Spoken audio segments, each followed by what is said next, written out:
удирдлага хариу өгнө. Уулын шашин огцом дэлгэж байв. Зайлс хийх боломжгүй. Мор зоолын буруу даруй хормой. Бид мургалдах замдаар байна. Удирдлага хариу өгнө.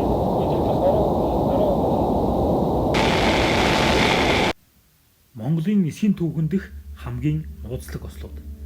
Мятын Ан 26.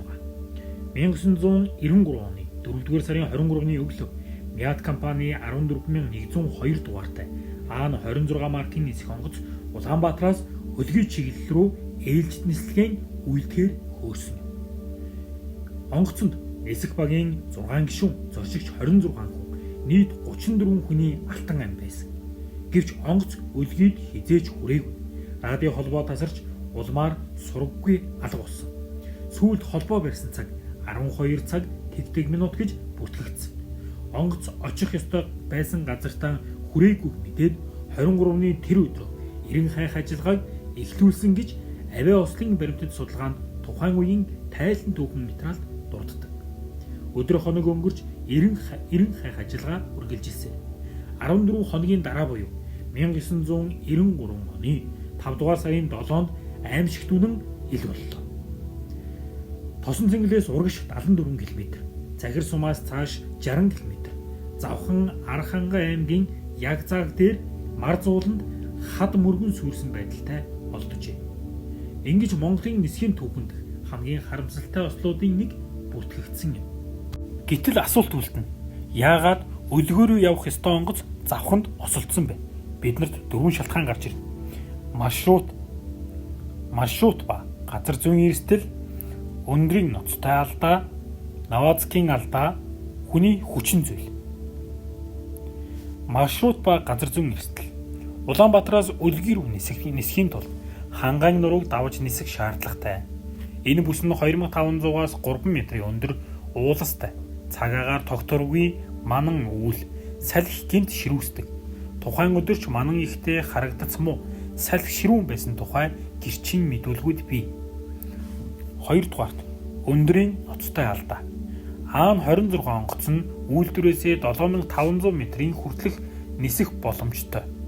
Гэвч осолдсон үедээ онгоц ойролцоогоор 3000 метрийн өндөр буюу өөрөөр хэлбэл уулын өндрөөс доогуур нисж явсан гэж ослын актад дурдсан байдаг.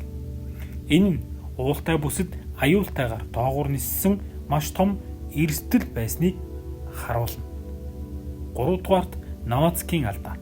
1993 онд GPS байгаагүй зөвхөн радио майк газрын тэмдэглэлд тулгуурладаг байсан.